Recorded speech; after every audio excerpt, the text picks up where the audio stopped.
Bonjour et bienvenue dans le garage. Je suis en train actuellement de fabriquer des poignées de tiroirs pour mon établi. Et dans le premier épisode, j'ai construit cette belle poignée en hêtre lamellé-collé. Pour un premier essai, c'est pas mal. La poignée est à la fois solide, jolie, fine et très fonctionnelle. Mais les tiroirs de mon établi vont être remplis d'outils bien lourds et je me demande si je ne devrais pas faire des poignées plus grandes qui me permettraient d'utiliser mes deux mains pour ouvrir les tiroirs. Je vais donc refaire un prototype de poignée qui reprend le design de cette première version parce que je la trouve très réussie. Mais cette fois-ci, je vais fabriquer une poignée aussi large que le tiroir pour voir ce que ça donne. Je vais donc reprendre exactement les mêmes techniques que ce premier proto, c'est-à-dire que je vais fabriquer un moule pour mettre en forme des fines lamelles de bois en les pressant et en les collant. Si vous avez loupé la vidéo où je fabrique ce premier proto, allez voir dans le coin ici ou dans la description de cette vidéo, je vous mets un lien vers la vidéo précédente. Cette vidéo est sponsorisée par Vevor. Vous vous souvenez peut-être de cette vidéo que j'ai diffusée durant l'hiver 2024 où je présentais un chauffage au gasoil Vevor, copie du système Webasto connu des amateurs de van life. Le Webasto, c'est un système de chauffage qui se monte dans un camping-car, par exemple, et qui s'alimente en gasoil directement depuis le réservoir du véhicule. Alors, je ne vais pas vous détailler le fonctionnement, allez voir la première vidéo si ça vous intéresse. Le système Vevor, c'est une copie du Webasto, à la différence près que ce système est autonome puisqu'il intègre un réservoir, et donc on n'a pas besoin de le monter dans un véhicule. Moi j'utilise ce système pour chauffer le garage l'hiver, et j'en suis très content parce qu'à l'usage, il est très efficace, il chauffe vite, il chauffe fort, et il consomme peu. Et ça c'est important pour un local faiblement isolé comme un camping-car ou un garage. Et si je vous en parle aujourd'hui, c'est parce que Vevor a amélioré son système, et voilà la nouvelle version. Là-dedans, vous avez une chambre de combustion qui fonctionne comme un moteur diesel, mais sans piston pour faire avancer un véhicule. Cette chambre ne sert qu'à produire de la chaleur, et c'est un système qui a un excellent rendement. Un moteur diesel, ça a un rendement moyen de 42%. Ça veut dire qu'il y a près de 60% de l'énergie du gasoil qui est perdue en chaleur. Avec cette chambre de combustion, qui sert justement à produire de la chaleur, on a un rendement supérieur à 90%. C'est pour ça que ce système chauffe très fort et qui consomme si peu. Et cette nouvelle version, elle a été améliorée. L'ancien modèle que j'utilisais jusqu'à maintenant, il consommait 1,5 litre à l'heure maximum, et c'était un modèle de 5 kW. Ce modèle, c'est un 8 kW, et il ne consomme plus que 1/3 de litre à l'heure à fond. Ils ont vraiment optimisé la conso. Et ça, c'est la conso max, quand le chauffage tourne non-stop. Quand la température de consigne est atteinte, la consommation baisse, bien entendu. Parmi les changements, le réservoir a été amélioré. Celui-ci intègre un bouchon anti-fuite et ils ont aussi ajouté des graduations au repère ici. Je vois pas l'intérêt des graduations, mais le nouveau bouchon, je prends. Parce que l'ancien modèle, il n'avait pas de système de valve comme celui-là. Et au fur et à mesure de la consommation de gasoil, le réservoir s'écrasait parce que l'air ne pouvait pas rentrer dedans. A noter, il existe plusieurs modèles, donc des modèles plus hauts et plus étroits avec un réservoir sur le dessus, et des modèles moins hauts mais plus larges, comme celui-ci, avec le réservoir sur le côté. Bon, ça, c'était déjà vrai avec la première version. Si vous n'avez pas de contrainte de place, préférez ce modèle-là, parce que si vous renversez du gasoil en faisant le plein, celui-ci aura moins de chances de couler sur la partie chauffante qui se trouve à côté, alors qu'avec le réservoir au-dessus de la partie chauffante, vous avez 100% de chances de faire couler le gasoil dessus. Là, encore une fois, allez voir la première vidéo. Vevor a aussi amélioré la sécurité et ça fait plaisir de voir que Vevor a pris en compte mes retours sur ce produit. Ils ont amélioré les deux points qui pouvaient rendre ce système de chauffage dangereux. D'abord, ils ont ajouté une gaine de protection thermique pour isoler le conduit d'échappement. Sur le premier modèle, vous aviez le même conduit d'échappement, mais vous n'aviez pas cette gaine d'isolation. Vous avez ici, sous l'appareil, une gaine pour l'entrée d'air pour la combustion. Et au passage, je vois qu'ils ont amélioré les durites d'alimentation au carburant et qu'ils ont aussi repéré l'entrée d'admission et la sortie d'échappement. Donc là, vous avez une sortie d'échappement sur laquelle vous avez connecté ce conduit d'échappement et aussi ce silencieux. Le conduit d'échappement, il est très chaud, c'est comme sur une voiture, au point que si vous ne prenez pas les bonnes précautions d'installation, vous risquez l'incendie. D'ailleurs, ils ont aussi rajouté un autocollant d'avertissement ici. Et cet autocollant, il vous demande expressément d'installer cette gaine de protection. Pour plus de détails, allez voir la première vidéo encore une fois.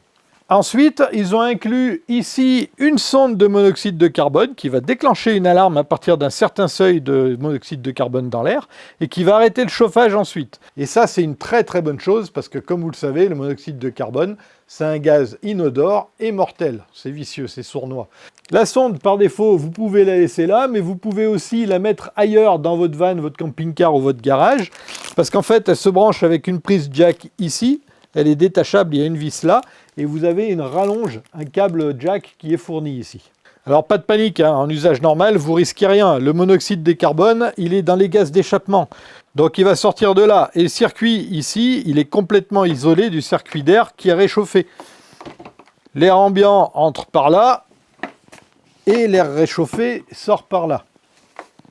Mais s'il y a une fuite, par exemple, au niveau du raccord ici, ou si vous ne suivez pas les consignes d'installation et que vous ne placez pas le pot d'échappement à l'extérieur, dans ce cas-là, vous risquez l'asphyxie. Donc ce capteur, ce n'est pas un gadget.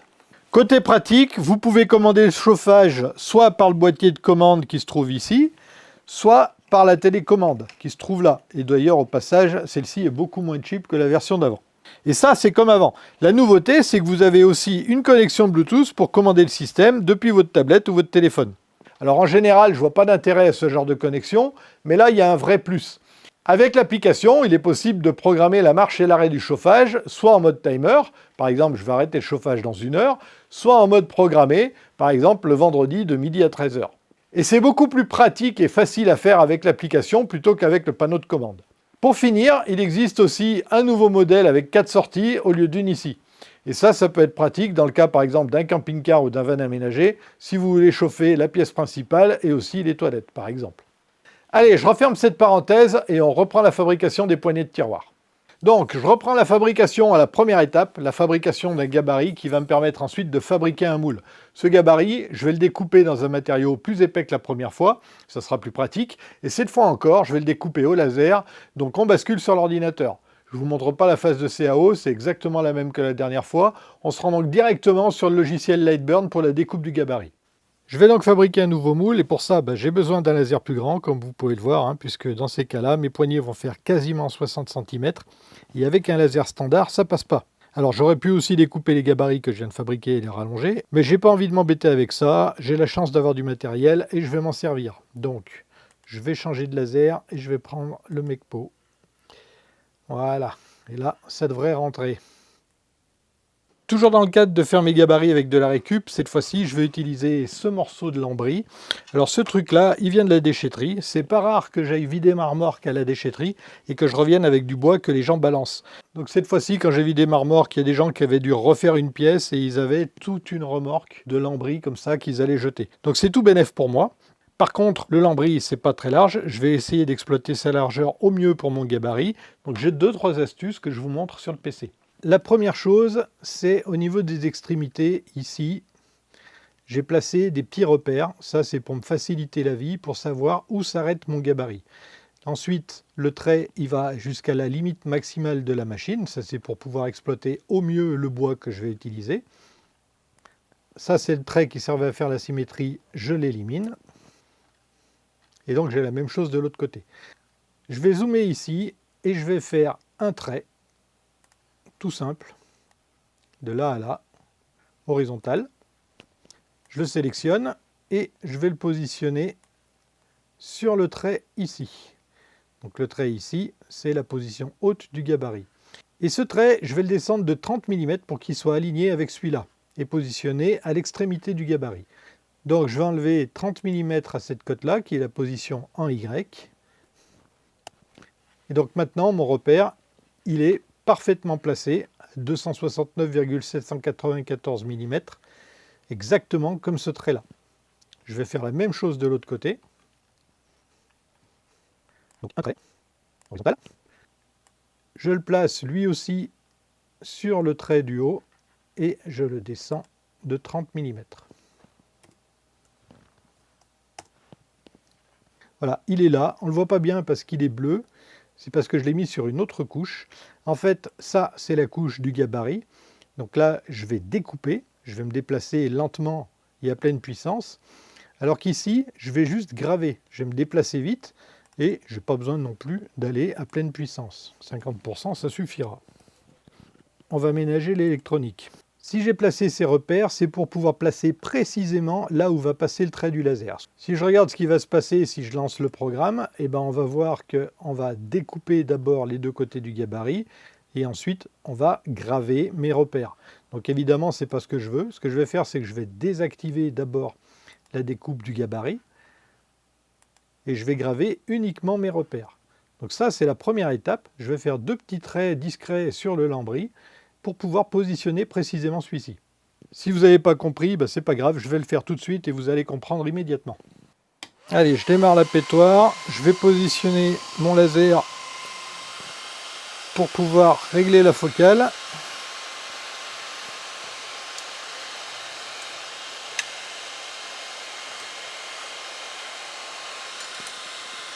Voilà, maintenant je vais l'initialiser.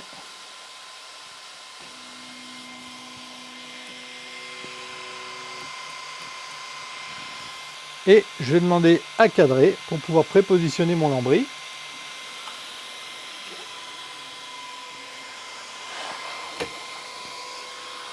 Donc c'est à peu près là. Ce que je voudrais, c'est pas passer trop près du bord ici, parce que comme c'est du lambris, bah ici il manque de la matière, il y a une languette. Donc je vais commencer par vérifier si je suis aligné. Là on est plutôt pas mal.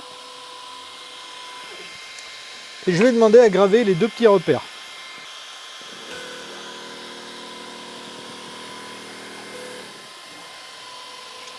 Ah, j'avais pas prévu ça.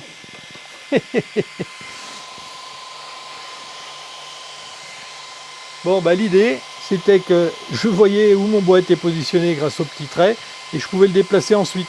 Ce que je vais faire, mais du coup, je recommence. Donc, je refais mon cadrage. Je vais me positionner à peu près là. Je mets mes lunettes. Je trace mes repères.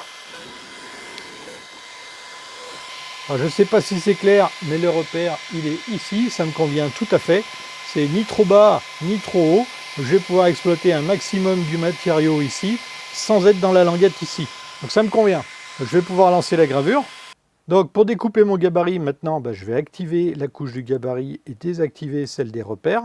Et tiens, j'ai une idée. Plutôt que de faire des petits repères tout bêtes ici pour montrer la fin du gabarit, ce que je vais faire, c'est que je vais carrément découper mon bout de bois. Donc je fais un trait vertical comme ça. Je le sélectionne, je le mets dans la couche de découpe. Et je dis qu'il fait 100 mm de hauteur, 10 cm. Et je le place à la place de mes repères ici. Ce trait va me servir tout simplement à découper le lambris. Je n'aurai pas à le faire après comme ça.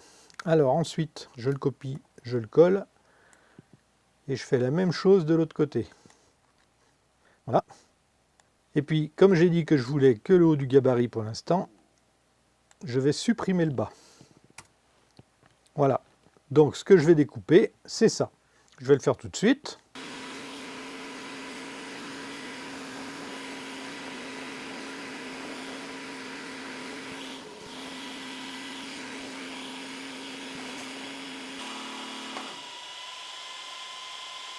Alors, ça c'est intéressant. Qu'est-ce qui s'est passé là? D'abord, la machine a coupé le petit bout là, ça s'est bien passé. Ensuite, elle a découpé le gabarit, parfait. Et arrivé au bout là, elle s'est arrêtée. Pourquoi? Parce qu'il y a des fins de course sur la machine et on est vraiment à l'extrémité de la machine ici. Le fin de course a été appuyé et donc le programme s'est interrompu. Ce qui fait que la machine n'est pas allée graver là-bas la deuxième découpe. Alors c'est pas grave, je vais redémarrer la machine pour la réinitialiser. Je l'avais arrêtée encore une fois pour qu'on puisse s'entendre. Et on va finir la découpe à la main, entre guillemets, vous allez voir. Et pour ça, je vais supprimer tout ce que j'ai déjà gravé. Je vais laisser juste le trait à droite. Je vais redémarrer la machine donc pour qu'elle se réinitialise.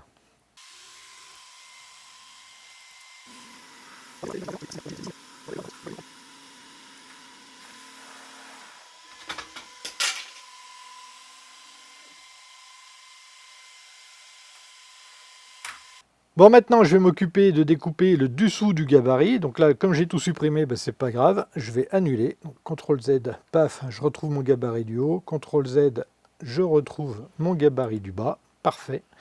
Et maintenant, ce que je vais faire, c'est que mes petits repères que j'ai fait tout à l'heure, je vais les refaire, mais 10 mm plus bas. Pourquoi 10 mm? Tout simplement pour les réaligner avec ce trait-là cette fois. J'ai gardé les 10 mm d'écart entre les deux éléments du moule parce que je trouve qu'esthétiquement, ça donne pas mal sur la première poignée que j'ai faite.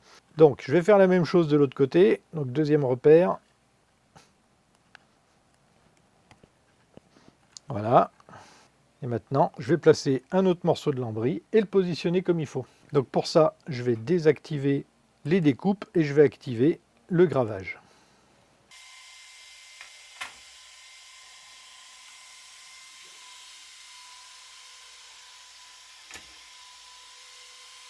À peu près comme ça.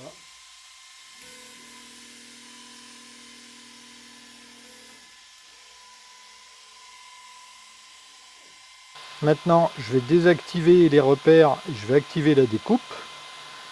je vais supprimer la position haute du gabarit et je vais demander à la machine de faire le travail. Elle va encore sûrement s'arrêter à cause des fins de course, mais c'est pas grave.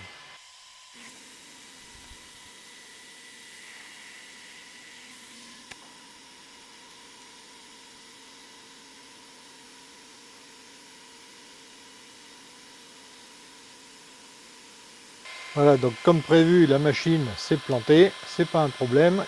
Même cause, même remède. Petit réinit et c'est reparti.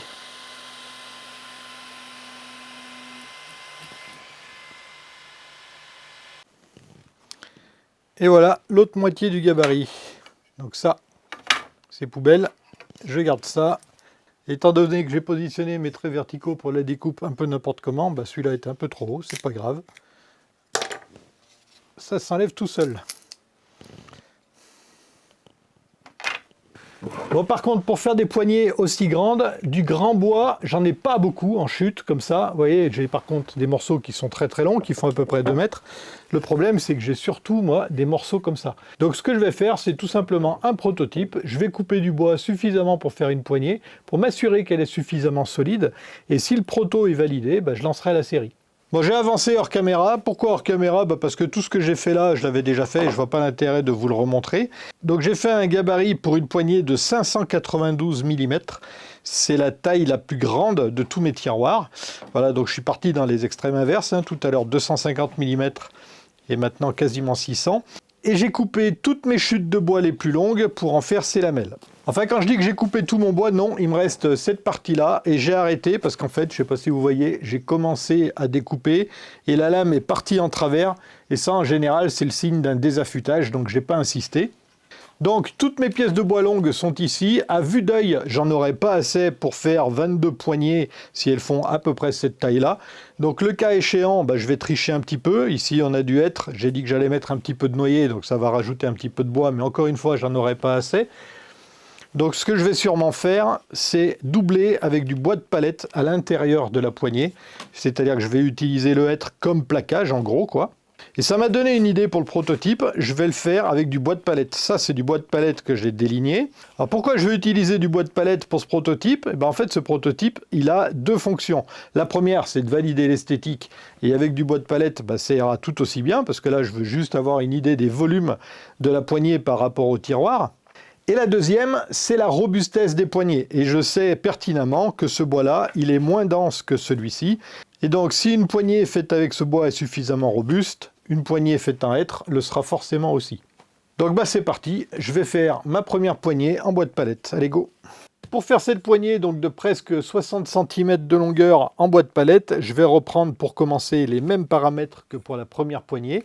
À savoir, j'avais 6 mm et demi de bois au départ. Donc là, j'en ai plus. Je vais en enlever. Voilà, donc là j'ai 6 mm et demi. Et d'ailleurs, puisque je parle d'épaisseur, cette poignée-là, après ponçage et pressage surtout, elle est descendue à 5 mm un quart à peu près. Donc il y a un peu de perte, c'est normal, et pourtant elle est étonnamment solide. C'est pour ça que je vais reprendre les mêmes paramètres pour celle-ci. Je suis curieux de voir ce que ça va donner. Pour ce qui est de la hauteur de la poignée, je vais rester sur les mêmes paramètres aussi que celle-ci, tout simplement parce que ça convient à ma main, donc 25 mm de haut. Et si je me rends compte que la poignée est trop souple, parce qu'elle est quand même vachement plus longue que la première, à épaisseur équivalente, je rajouterai une épaisseur de bois, je referai un test et ainsi de suite.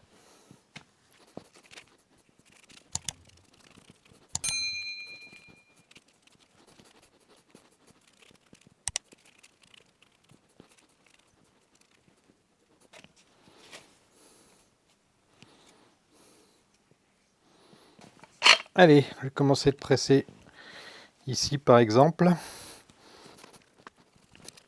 Et en même temps ici.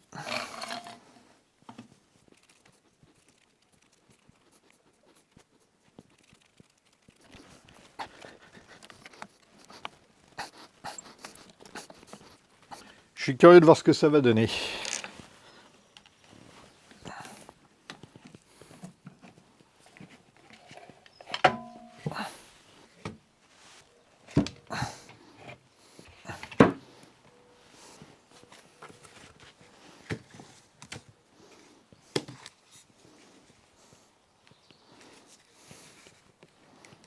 C'est là que je me rends compte que j'ai oublié de mettre du scotch sur les moules. Bon, c'est pas grave. Ah, mes doigts. Ça a l'air robuste. Mais on va voir ce que ça donne pour de bon quand je l'aurai coupé aux bonnes dimensions. Allez, ce coup-ci, je ne me ferai pas avoir par le guide parallèle. Je ne vais pas l'utiliser. En tout cas, pas pour la première passe.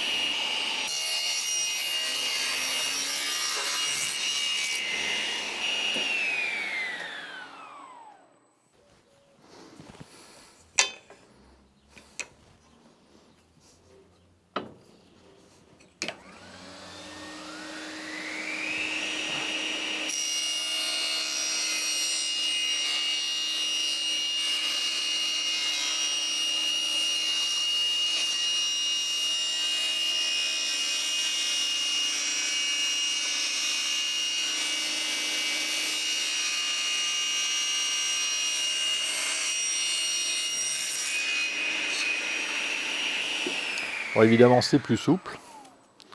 Mais on va tester.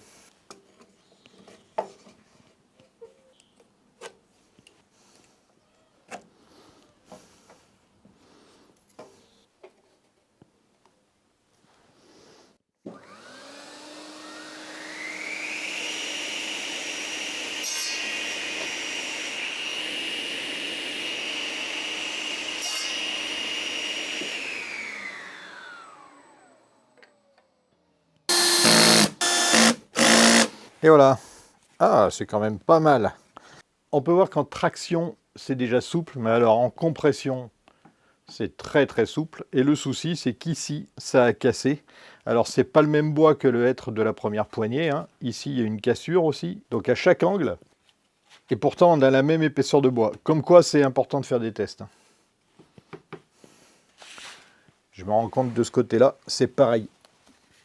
Vous voyez la cassure, là. Donc, ça va pas. Moi, je vais faire des tests avec du hêtre. Voilà, encore une fois, donc j'ai fait la poignée en off. Je fais les repères pour les découpes. Et on va passer au démontage. Et cette fois-ci, j'ai pensé au scotch.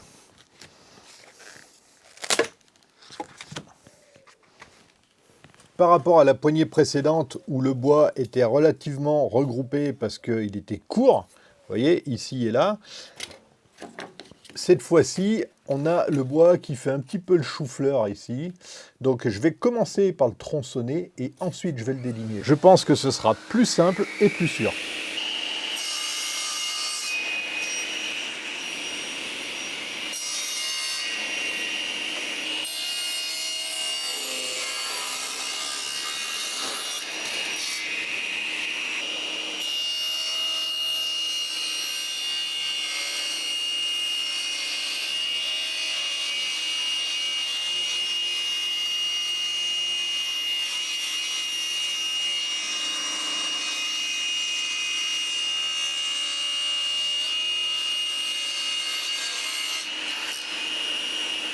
C'est encore souple. On va la fixer et on va voir ce que ça donne. Donc ça, c'est la première version en palette qui dégage. Et ça, c'est la version en hêtre que j'ai hâte d'essayer. Oh, oh, oh, oh, c'est beaucoup mieux. Ah, c'est excellent. Bon, c'est souple, mais c'est quand même mieux. Au niveau de l'épaisseur de la poignée, j'ai l'impression que j'ai plus que prévu, non? Ah oui, bah, c'est bizarre. J'ai 8 mm. Mais bon, très bien. Donc là, c'est clairement hyper pratique pour un tiroir lourd. En revanche, c'est hyper grand, mais vraiment grand.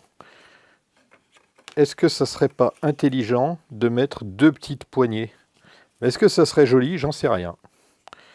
Bon, sachant que celle-ci est plus fine que celle-là, mais de beaucoup en fait. Donc pour résumer, on a une petite poignée d'un côté qui est jolie, moi j'aime beaucoup, qui est pratique, elle est solide, et de l'autre côté, on a une grande poignée qui est jolie aussi, mais peut-être un peu moins. Mais bon, ça c'est subjectif, et puis je suis pas certain de ne pas aimer, en fait. Alors que là, j'ai aucun doute en revanche.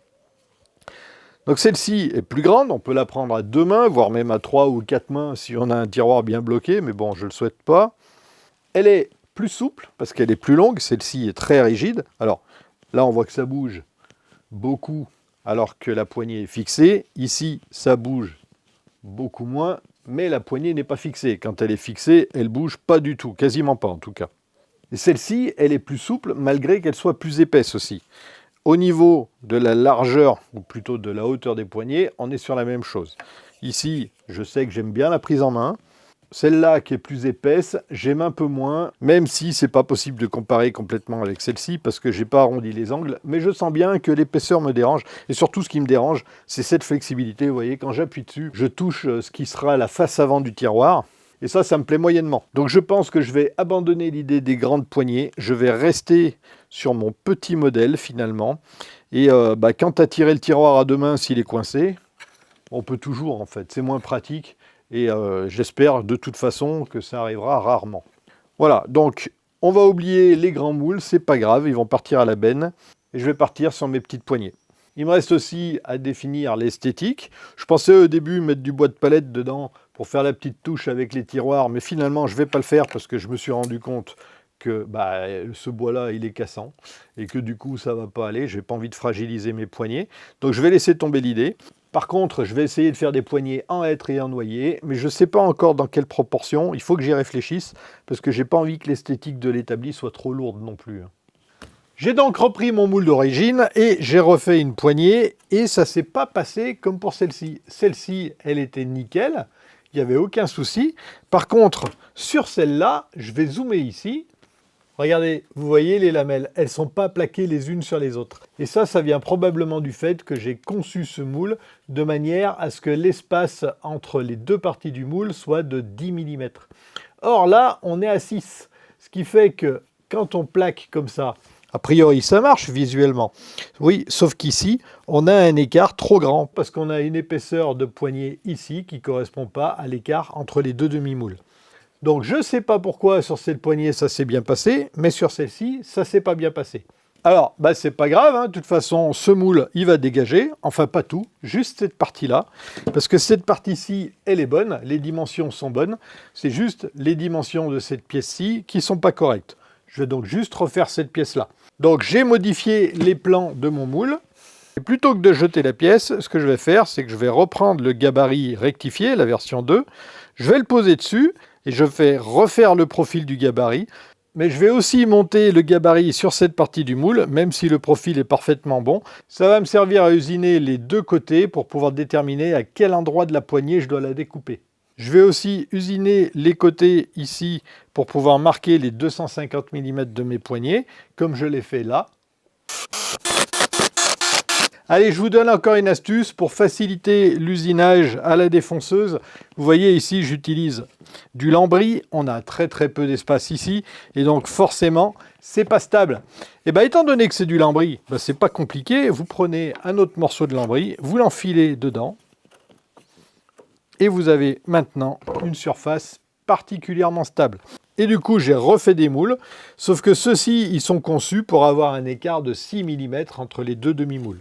Ce qui fait que quand j'ai 6 mm de bois ici, j'en ai aussi 6 ici, et pas 7 ou 8. En fait, les rayons de courbe ici sont très importants. Ça permet de respecter l'écart ici, comme ici, comme ici, comme ici, comme ici. Et a priori, c'est important de respecter cette règle. Le bricolage, c'est comme dans la vie, quand on se trompe, on recommence et on s'améliore. Donc quand j'ai refait ce moule, je l'ai aussi amélioré. Qu'est-ce que j'ai changé sur ce moule par rapport à celui-ci? Tout simplement ces dimensions sur cet axe-là, la longueur. Je veux des poignées de 250 mm de long, ce qui fait que sur les bords ici, je devrais avoir 40 mm. Sauf que comme j'ai fait mon moule ici, je ne sais pas où sont ces 40 mm et c'est pas pratique à mesurer à cause de l'arrondi qui se trouve ici. C'est pas simple de déterminer exactement 40 mm à partir de là. Donc pour arranger ça, j'ai fait en sorte que les 40 mm ils soient déterminés par le bord du gabarit ici. Donc ce que vous voyez ici, c'est exactement la limite de ma poignée. Donc avant de la démouler, il me suffit de la marquer pour savoir où couper l'excédent de bois. Et si ça se trouve, je peux même directement couper comme ça, en m'appuyant sur le bord du gabarit. C'est nickel ça. Parfait, j'aurais plus qu'à déligner.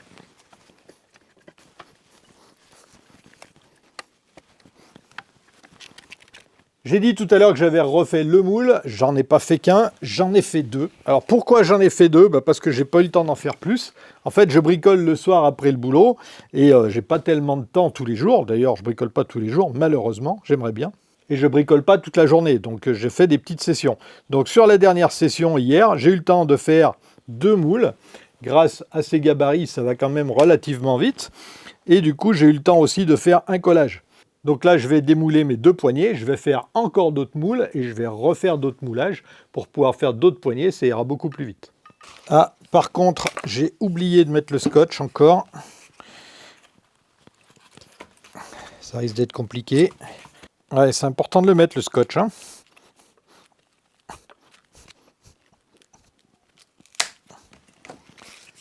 Allez, on y arrive quand même.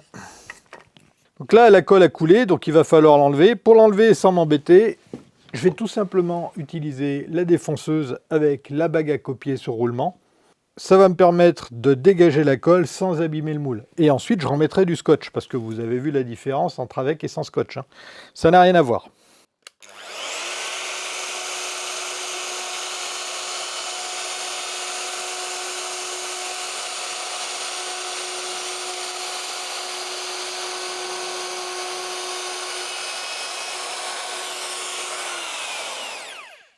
Et voilà, simple, rapide et efficace.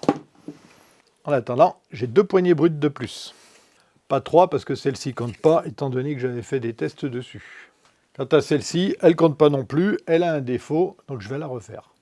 Et au fil des soirées, j'ai fait de plus en plus de moules, donc finalement, vous voyez, j'en ai fait 5. Ce qui m'a permis de faire ces 24 poignées. J'en ai besoin de 22, j'en ai fait 24. Comme ça, s'il y a un petit problème, c'est pas un problème. Et vous avez vu, à force de les utiliser, les moules, ils ont commencé à craquer. Voilà, un petit détail. Donc je vais m'occuper maintenant de déligner toutes ces poignées, puis de les poncer. Et vous avez vu, sur certains côtés, la poignée peut paraître mieux finie que de l'autre. C'est tout simplement parce que le bois, là, est beaucoup plus large que le moule. Et donc la pression n'était que d'un côté. Donc ici, on est bien serré. Et là, un petit peu moins. Donc on voit que c'est pas terrible. Donc évidemment, il faut tenir compte de ce paramètre pour pouvoir déligner ras ici et ensuite à la largeur qu'on veut de l'autre côté.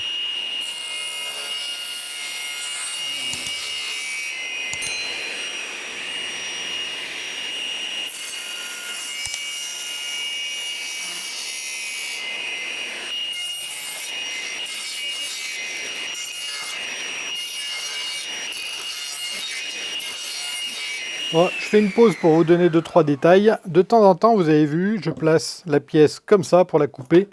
Et d'autres fois comme ça, c'est tout simplement parce que la partie qui n'a pas été pressée, parfois elle rebique par là, parfois elle rebique par là. Et donc je mets en place la pièce de manière à ce qu'elle soit bien à plat. Et pour ce qui est du positionnement de la pièce, j'ai pas trouvé le moyen de fixer la pièce de manière efficace. Donc je le fais à la main. Et contrairement à ce qu'on peut croire, quand je maintiens la pièce comme ça, alors oui, déjà, mes doigts passent près de la lame, ça c'est pas cool, mais surtout, je ne presse pas la pièce comme un fou. Je ne suis pas certain de moi, mais je pense que si la pièce part et que j'appuie pas comme un taré dessus, mes doigts vont pas bouger. Je suis en appui sur mes paumes et je maintiens la pièce du bout des doigts, mais je suis vraiment en appui sur les paumes et j'en profite pour faire déplacer le chariot comme ça. Mais si la pièce part, en fait, comme je suis en appui sur mes paumes, j'estime, peut-être que je me trompe, mais que mes doigts n'iront pas dans la lame. Voilà. Donc c'est un risque, effectivement. Certains ne vont pas manquer de le remarquer. Je vous remercie d'ailleurs. C'est sympa de vous préoccuper de ma santé. Si vous trouvez une meilleure solution, écoutez, moi je suis partisan des solutions de sécurité. Donc je prends, hein. Dites-moi ce que vous en pensez. Allez, on reprend.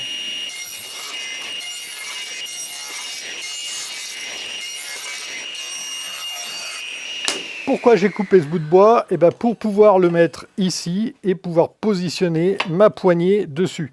Il y a deux avantages. Le premier avantage, celui-là j'y avais pas pensé, c'est que le bout de bois il dépasse ici et ma poignée elle est en appui sur les deux côtés et je vais pouvoir la découper plus en sécurité. Ça c'est la première chose et c'est pas la cause principale. La cause principale c'est que si vous regardez la poignée, vous allez voir qu'ici le bois il descend comme ça. Ça, c'est lié au fait que le moule, il a pressé ici et pas là. Et du coup, le bois, ici, il a fait ce qu'il a voulu. Et donc, Si je mets en place ma poignée contre le guide parallèle, vous pouvez voir que la poignée, elle est en contact avec le guide parallèle en haut, mais pas en bas. Et c'est logique parce qu'elle est relevée comme ça, en exagérant.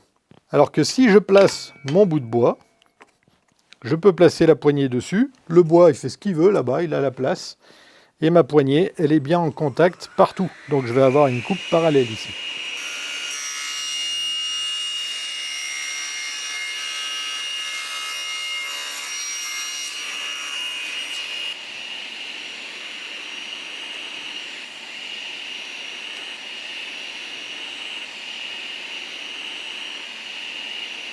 Et voilà, bon, j'ai encore des petits trucs à vous dire. J'ai bien fait de faire des poignées en plus, parce que vous voyez, il y a des petits défauts parfois sur certaines poignées. C'est pas très grave. Et il y a aussi des poignées sur lesquelles j'ai fait des inserts en noyer. Ça, c'est pour les 2 tiroirs qui ont les façades en noyer. Donc, 2 poignées. Et vous pouvez constater aussi que toutes les poignées ne sont pas rigoureusement identiques, parce que ce n'est pas un produit industriel, c'est fait main. Et c'est cool, je me fais plaisir. Étape suivante, ponçage.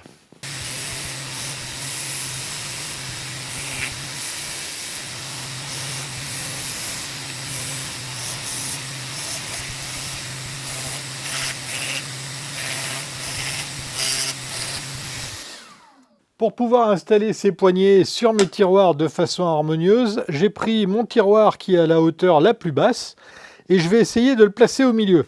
Donc pour ça, c'est très simple. On fait ça à l'ancienne, on mesure. Donc le tiroir fait 68 mm de haut. La poignée de tiroir, elle fait 26 mm. Et le tiroir en lui-même, il fait 53,9 mm. Donc si je pose tout ça sur le papier, ma façade de tiroir, je la représente comme ça. Elle fait 539 de large. Elle fait 68 de haut.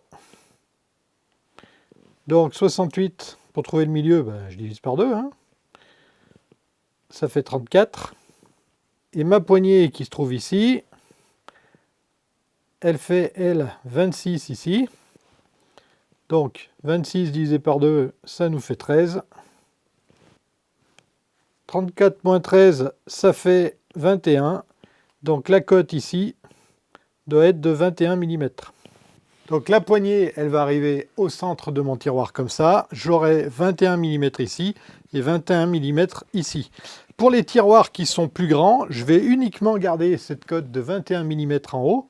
Et en bas, ça sera plus grand. Donc les poignées auront toutes la même hauteur à peu près. Et je pense que ce sera pas mal. Et pour pouvoir positionner mes poignées précisément, je vais utiliser un gabarit. Ce gabarit, encore une fois, je vais le découper au laser. Je ne vais pas m'embêter. Alors ce laser-là, vous le connaissez déjà, sauf que vous ne l'avez jamais vu sous cet angle. Il s'agit du laser Mekpo qui a une surface de travail de plus de 60 mm, ce qui est très pratique pour les tiroirs aujourd'hui. Sauf qu'aujourd'hui, il est dans un carter de protection. En fait, ce truc-là, c'est pas seulement pour se protéger les yeux sans avoir à porter de lunettes, encore que je ne vous le conseille pas. Mettez des lunettes, moi je les mets systématiquement. C'est surtout pratique, ça, pour pouvoir évacuer les fumées, parce qu'alors un laser, ça fume. Le gabarit, on va réduire les coûts, on va le faire en carton. Ça sera un gabarit en carton, mais il fera le job.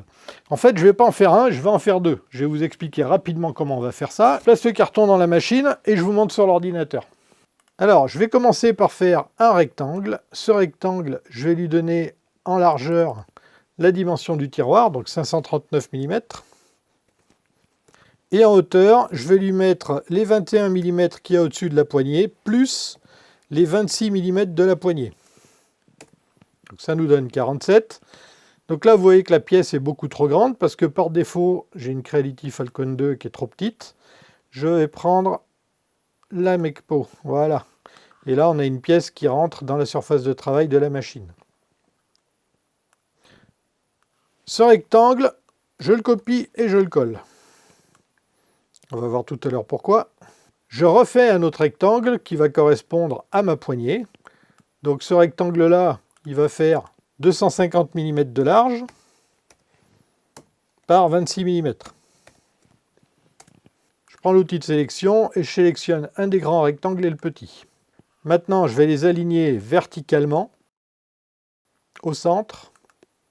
Comme ça, ma poignée sera au centre du tiroir.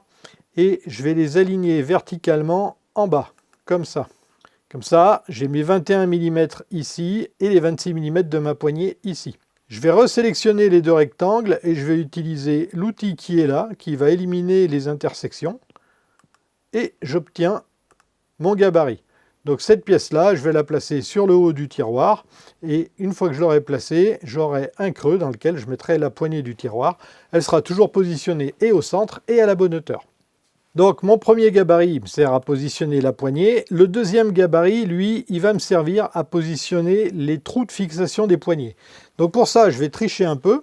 Je vais refaire un rectangle de la taille de la poignée, donc 250 mm par 26 de haut. Je vais zoomer un peu là-dessus. Et je vais faire un cercle tout petit qui va faire 1/10 par 1/10. Alors c'est un peu compliqué de travailler à ces échelles parce qu'on ne voit rien, mais le point, il est là. Du coup, je vais sélectionner à la fois la poignée et le point. Donc là, on voit que c'est bon parce que la sélection, elle est au-delà de la poignée. Vous voyez, de là à là. Et je vais aligner les deux pièces horizontalement au centre. Donc mon point, où qu'il soit, il est centré par rapport à ma poignée. Le voilà. Je vais zoomer un peu. Maintenant, ce point et la poignée, les deux, je vais les aligner à droite. Du coup, mon point, il est quelque part par là. Le voilà. Ce que je vais faire, c'est que je vais le déplacer sur X de 20 mm à gauche. Donc là, maintenant, le point, verticalement, il est au centre de ma poignée. Il est à 20 mm du bord. Je vais le prendre, le copier, le coller. Alors ça va être rigolo parce que il va falloir que je le déplace. Mon premier point, il est là. Le deuxième point, il est là. Pour éviter que ce point-là ne bouge par rapport à la poignée, je vais prendre la poignée et le point et je vais les grouper. Donc en cliquant là-dessus, je les groupe. Maintenant, si je sélectionne ma poignée, ça sélectionne aussi le petit point. Et donc, si je déplace ma poignée, je déplace aussi le point qui se trouve dedans. Donc, j'ai un deuxième point ici. Donc, ce point-là, maintenant, je vais l'aligner avec la poignée, horizontalement au centre. Voilà. Donc, normalement, je devrais retrouver mon point ici. Je vais zoomer de l'autre côté de la poignée. Évidemment, je l'ai déplacé, donc il faut que je le resélectionne avec la poignée. Je l'aligne au centre. Donc il est là. Et maintenant, je l'aligne à gauche. Donc cette fois-ci, il doit être là. Voilà. Et je vais le décaler, cette fois-ci, de 20 mm à droite. Voilà. Maintenant, le point et la poignée, je les groupe. Et j'ai donc une poignée avec deux points de fixation de vis. Ça ne se voit pas, mais c'est le cas, qui sont placés correctement. J'ai alors plus qu'à regrouper mon gabarit et ma poignée.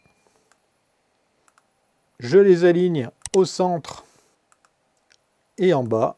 Cette fois-ci, la poignée, j'en ai pas besoin, donc je vais dégrouper tout ça. Je ne vais sélectionner que la poignée et je la supprime. Et donc, si je sélectionne à l'intérieur de mon gabarit, j'ai la sélection de mes deux points. Il y a donc un point ici et un point ici. Je sélectionne cette fois-ci les deux points et le gabarit et je les groupe. Cette fois, j'ai mes deux gabarits. J'ai plus qu'à les découper. Voilà, maintenant la découpe, ça devrait être qu'une formalité. Et c'est parti.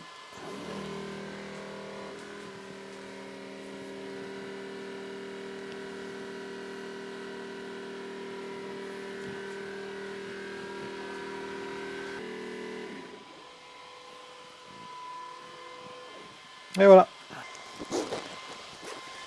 C'est quand même pas mal de plus avoir de fumée dans l'atelier.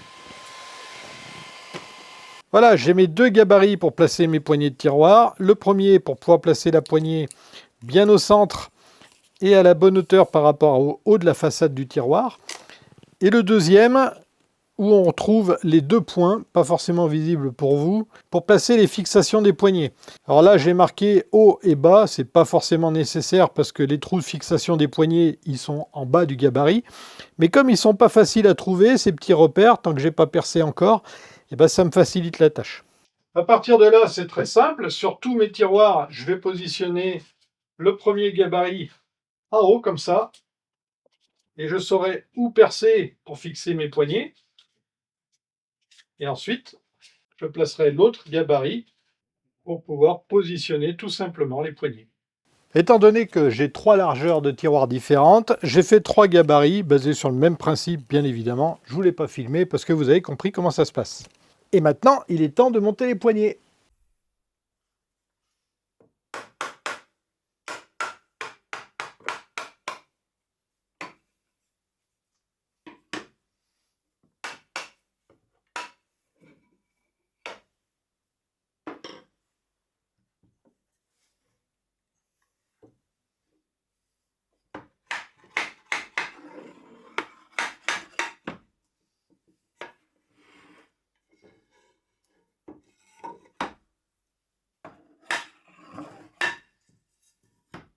Bon, à la réflexion, je me suis dit que pour la fixation des poignées, j'aurais besoin de quelque chose de plutôt solide.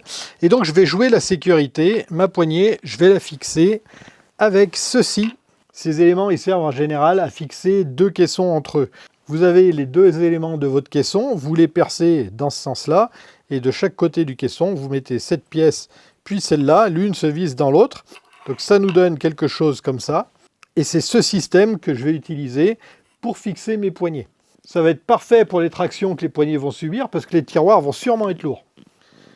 Le souci, c'est que cette partie-là, elle fait 8 mm de diamètre et j'ai pas envie de faire un trou de 8 mm dans ma poignée.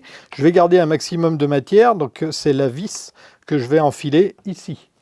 Et le problème, c'est que mon gabarit pour pouvoir fixer les vis, j'ai fait des petits trous dedans pour mieux voir où se trouvait le point, parce que le point d'un dixième, il était vraiment pas gros. Le souci, donc, c'est que ce gabarit, il est fait pour être calé sur la paroi du tiroir, et non pas sur la poignée. Et donc, je suis obligé de percer là en premier. Et puisqu'ici, je vais mettre la grosse partie de la pièce, je vais percer à 8 mm. Ce qui fait qu'ensuite, pour pouvoir mettre ma poignée ici, je ne serai pas précis et j'aurai pas de repère en fait sur la poignée pour percer précisément. Donc je ne vais pas utiliser ce gabarit, je vais en faire un autre, d'autant plus que celui-ci en carton, je pensais que c'était une bonne idée, mais il est énormément alvéolé ici, ce qui fait que quand j'ai percé mon trou, le petit poinçon que j'ai utilisé, il a été dévié par le carton qui est ondulé. Donc c'est pas terrible finalement pour faire un gabarit de perçage précis. Donc je vais laisser tomber ce gabarit-là. Par contre, je vais bien garder celui qui me permet de positionner ma poignée, parce que celui-là, il va être précis, sans problème. Mais je vais refaire un gabarit plus petit que je vais caler sur l'extrémité de la poignée, ici, qui va me donner la position du trou ici. Et ce que je vais faire, c'est que je vais d'abord positionner la poignée comme ça, précisément. Donc voilà, comme ça. Ensuite, je vais mettre là-dessus mon gabarit de perçage, que je vais faire en médium et pas en carton. Et je vais percer là. Et ensuite, je vais mettre mon gabarit de l'autre côté, je vais percer de l'autre côté. Voilà, donc j'ai fait rapidement en off ce petit gabarit, donc qui fait la largeur de la poignée. Et le côté ici va se placer sur l'extrémité de la poignée, très simplement. J'ai mis en place le gabarit carton scotché sur la façade du tiroir. Maintenant, je mets la poignée en place, tout simplement, posée comme ça. Je vérifie en dessous, ici, qu'on ait la rainure du bas du tiroir pour que ma façade ne soit pas à l'envers, ça serait dommage quand même. Et donc, j'ai plus qu'à placer mon gabarit aligné avec cette face ici, tout simplement. Donc là, j'ai déjà fait, c'est juste pour vous montrer que maintenant, je vais percer précisément au bon endroit. Je ne vais pas percer le gabarit parce que la croix que j'ai dessinée dessus va me permettre d'être plus précis pour les perçages suivants. Le forêt qui est là, c'est du 6 mm et demi, ce qui correspond à une vis M6 ici. Il y a un petit peu plus parce que comme ça, j'ai de la marge. Donc je vais percer la poignée de part en part et je vais juste commencer à percer le tiroir pour pouvoir marquer avec la pointe du forêt le centre du trou du tiroir qui lui fera 8 mm puisque je devrais y passer cette pièce-là. Ah bah c'est parti, hein.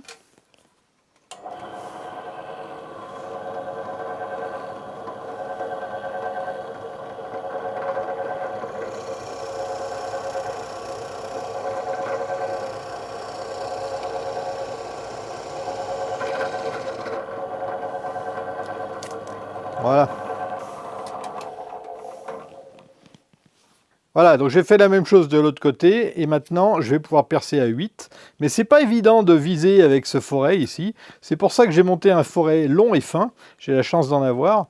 Ce qui me permet de facilement positionner ma façade de tiroir pour que le forêt soit au centre du trou, comme ça.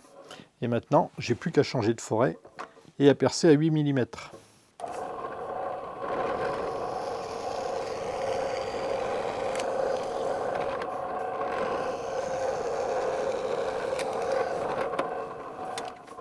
Allez, eh ben on va faire le premier essai. Alors ça vient du fait que j'ai pas mis de martyr. J'aurais dû mettre une pièce de bois comme ça et la presser, ce qui fait que les fibres ici seraient restées bien plaquées sur la face du bois là, et j'aurais eu un trou parfait.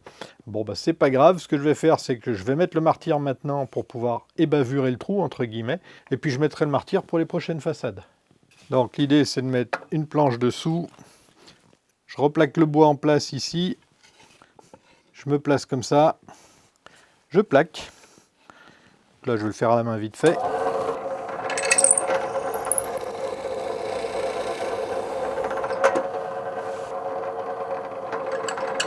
La même chose là. Et voilà, c'est mieux, j'aurais juste à recoller ça. Allez, on va faire un petit montage test. Donc je répète, ici des trous de 8, ici des trous de 6,5. Dans les trous de 8, on va placer la partie femelle de la fixation, et dans les trous de 6,5, on va mettre les vis, donc les parties mâles. Donc je commence par le verso. Ça rentre nickel, fallait pas moins. En même temps, c'est pas étonnant. Et les vis donc dans les trous. Et normalement, on devrait être aligné. Sans ça, j'y comprends rien, moi. Bon, bah ça va, j'ai compris. Et voilà ce que ça donne. Alors vous, je sais pas, mais moi, je trouve ça très sympa. Bon, bah écoutez, vous savez quoi? Je fais ça 22 fois et je vous reprends. Alors voilà ce que ça donne côté pile. Une douzaine de tiroirs avec des poignées tout en hêtre, comme ceci. Alors là, comme je vous l'ai dit, hein, les tiroirs, ils sont montés, mais ils sont pas collés. Celui-là, il est vide, donc il n'est pas trop lourd. Par contre, ici, on a quelques rabots et ça commence à peser. De ce côté-là, les tiroirs ont tous la même tête. Côté face, de l'autre côté de l'établi, c'est quasiment la même chose, sauf que j'ai pas 12 tiroirs, j'en ai 10. Ici, j'ai un placard. Et pourquoi? Parce que devant, il y a la presse qui m'empêcherait d'ouvrir un tiroir s'il y en avait un. On retrouve les mêmes tiroirs en fait que l'autre côté. Ceux-ci, les 10 qui sont là, sont traversants. Et donc globalement, on a les tiroirs qui sont en frêne, enfin du moins la façade en frêne. Je vous rappelle, si vous n'avez pas vu, que le fond de mes tiroirs est en palette, les côtés ici sont en chêne, et devant, ils sont soit en frêne, soit en noyer. Donc je disais, la poignée, elle est en hêtre massif. Et pour les tiroirs qui ont une façade en noyer, je vais zoomer un petit peu ici, vous allez voir que les poignées sont un peu différentes.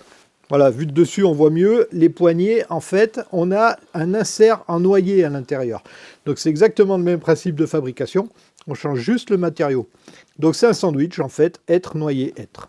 Bon, j'ai déjà bien rempli les tiroirs. C'est pas encore définitif, l'organisation. Pour l'instant, j'ai plutôt débarrassé mon petit bazar. J'ai encore toute cette partie-là qui est vide. Ici, c'est plein. Les tiroirs de ce côté-là, là-bas, que vous voyez pas, qui sont hors champ, aussi, c'est plein. C'est vachement bien parce qu'on peut mettre vraiment beaucoup de choses dedans. Ces tiroirs avec les poignées en place là, ils sont vraiment pratiques à utiliser. On peut accéder à ce qu'il y a dedans des deux côtés de l'établi, c'est vraiment bien. Allez, on passe au bilan et je vais commencer par parler de la fabrication des gabarits au laser. Moi, perso, je trouve ça top. C'est précis, c'est facile et c'est rapide. Que ce soit pour découper les gabarits de moule, pour positionner précisément les poignées et pour les trous, pour les fixer, un laser, c'est définitivement un outil utile, pratique et qui donne de la valeur ajoutée dans un atelier. Je suis convaincu qu'on en verra plus dans nos ateliers quand les prix auront encore baissé. Après tout, c'est ce qui s'est passé avec les ordinateurs. Il n'y a pas si longtemps, il fallait des diplômes pour s'en servir et maintenant, on en a tout ça dans la poche. La technique que j'ai utilisée pour graver les repères et positionner le bois précisément pour la découpe, c'est vachement pratique. Le cadrage traditionnel où la tête de laser fait le tour de ce qu'on va graver ou découper, ça a ses limites parce que les têtes sont carénées et elles empêchent de voir précisément où est le faisceau. Donc il est quelque part dans un carré de 4-5 cm par 4-5 cm. Alors il y a une autre technique de positionnement qui est la meilleure d'ailleurs, mais qui n'existe pas sur tous les lasers. C'est la caméra qui va prendre une photo de ce que vous avez placé sur le laser et ensuite directement sur Lightburn, vous allez pouvoir positionner votre découpe ou votre gravure directement sur votre matériau. Allez voir cette vidéo, j'en parle ici. Je ne vais pas revenir sur la technique du lamellé-collé sans assouplir le bois à la vapeur, j'en ai déjà parlé dans l'épisode précédent.